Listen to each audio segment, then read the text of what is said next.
You could have a green smoothie every morning. You can have the perfect breakfast every morning. You might even have the coolest recovery routine. But if you're not sleeping 7 to 8 hours each night, what's the point? The main reason sleep is important to you is to do with your testosterone level. There's 3 reasons your testosterone is going to decline: your age, obesity, and sleep. And when I say obesity, we tend to think of big people.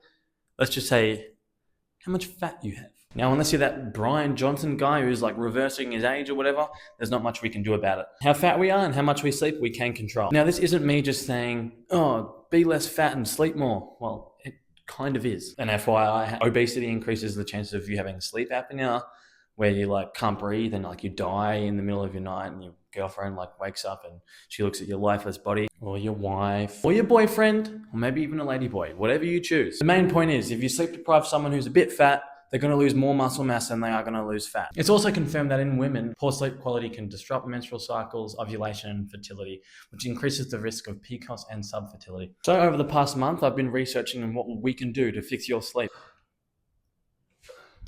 Nose strips. I really wanted to hate them.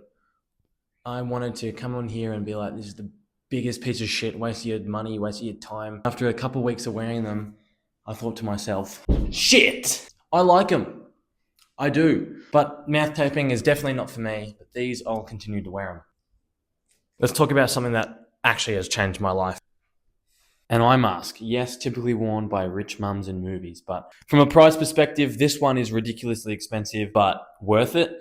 You can get a pretty cheap one off Amazon or something, and it'd probably make the same difference. Keeping light out is really important. On average, I got about 30 minutes more sleep. Not massive. Stacked it up over a week, that's an extra night of sleep for free, sort of. Call me a diva, but now I can't sleep without one. You could add a supplement like magnesium, but honestly, you're better off keeping a cold room. The science says between 17 and 15 degrees. Now that's fucking cold. That'll leave the missus shivering. But where will she find warmth? Right in your arms. It's all part of the plan. In psychology, your bedroom's a sacred place. It's a holy temple. And what do we do in this temple? 2 things: sleep and smash. That's it. Your brain's like a golden retriever.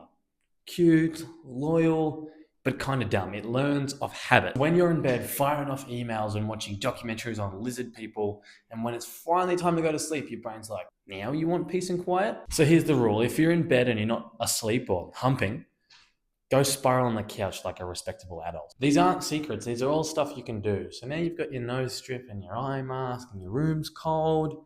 You're ready for a good night's sleep.